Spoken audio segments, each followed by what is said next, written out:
ከጭቃው ስር የተደበቀው ጸጋ። እውነተኛ ማንነትህን አውቀኸዋል?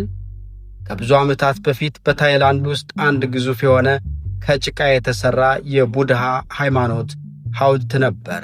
ሐውልቱ ለብዙ ዘመናት በነበረበት ቦታ ቢቆይም ማንም ሰው ልዩ ትኩረት አልሰጠውም ነበር። ምክንያቱም ውጫዊ ገጽታው ተራና የማይስብ ጭቃ ብቻ ነበር። አንድ ቀን ግን በሀገሪቱ ከፍተኛ ዝናብ ስለዘነበና መሬቱ ስለተንቀጠቀጠ በሐውልቱ ላይ ጥቂት ስንጥቆች ተፈጠሩ። በሐውልቱ ዙሪያ የሚኖሩ መነኮሳት ስንጥቁን ለማየት የባትሪ ብርሃን ሲያቀርቡ ከጭቃው ስር የሚያበራና የሚያብረቀርቅ ነገር ተመለከቱ። መነኮሳቱ በድንጋጤና በደስታ ጭቃውን ቀስ በቀስ መላጥ ጀመሩ።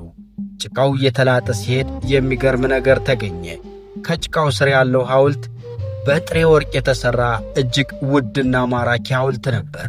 ንጹሕ ወርቁን ከወራሪዎችና ከጠላት ለመጠበቅ ሲባል ከብዙ ዘመናት በፊት በጭቃ ተለጥፎ እንዲደበቅ ተደርጎ ነበር። ከዚህ ታሪክ የምንማረው ሁላችንም እንደዚህ ሐውልት ነን።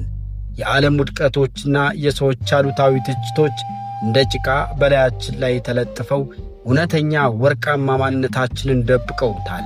ስኬታማ ለመሆን አዲስ ማንነት መግዛት አያስፈልግም።